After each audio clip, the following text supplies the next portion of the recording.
Hello YouTube, this is my mailing tips slash advice video. My advice to you is, if you're gonna ship a card, first off, let the person that you're sending it to know what the condition is first off, and depending on the rarity, like let's pretend that this is a rare card, you put it in a, oh, that's the wrong one. Alright, so you have a little bit of a smaller sleeve that you put the card in first. That's the top. Then you take another sleeve and you put it in the opposite way to be shipped. Now, I do not have, this probably is not the best example, but here's an envelope. Probably you want it a little bit smaller, like maybe that. So you take your card that you have in that, then after that you put a top loader, and then after you have your top loader, you take a piece of tape and you seal it off right there, so the card will not come out and you won't have to worry about anything.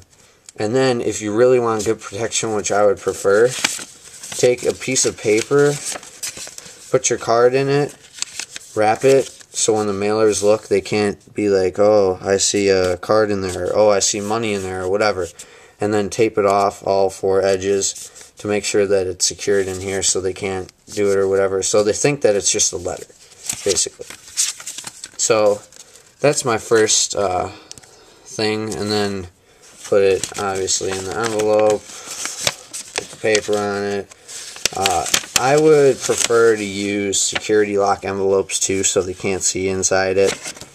If they're really worried, they're just gonna, I guess, open it up and see what's inside. But if you have that all taped and it looks like a, just a letter, then I don't think that they'll mess with you or whatever. So my second tip, how to ship money in the mail, which I don't know if you have to. I guess you could do it, but I wouldn't prefer to ship money. Put money always in a top loader, and then see how the money is kind of thick. Seal it off with some tape so that it's shut, and then so the postal workers can't look in, you put the money inside the paper and you tape all four edges again so it won't fall out, and then again it looks just like a letter.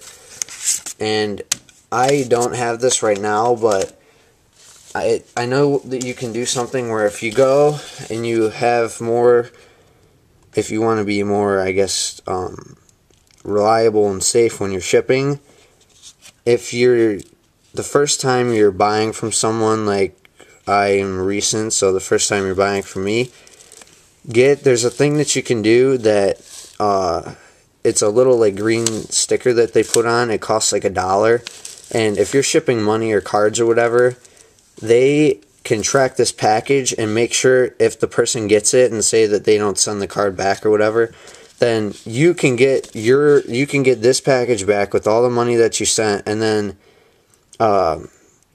if they didn't send the card, then they get to keep their card, but they can't like steal your money from you. That's basically what it is. And usually shipping with these are like probably at the most $2. So when you're purchasing a card from me, say you're only purchasing like a rare and it costs like $1, I'll probably mail it because a stamp is like 44 cents or whatever, so it's cheap. I'm not gonna lose money on something by shipping it for it being $2 and you're only paying me $1, where you could just mail me the money or the check or whatever that you're doing. So I'm kind of losing money, so it wouldn't really make sense for me to just send you something that I'm not making any money on, if that makes sense. So yeah, and with this, if you really can't afford a top loader, there you can get like 30 to 40 of them for like maybe a couple bucks. Like, for example, I got a bunch of them. I still got a lot more on all my other cards. If you can't afford them, I would recommend doing this and then wrapping it in the paper so it's still protected very well.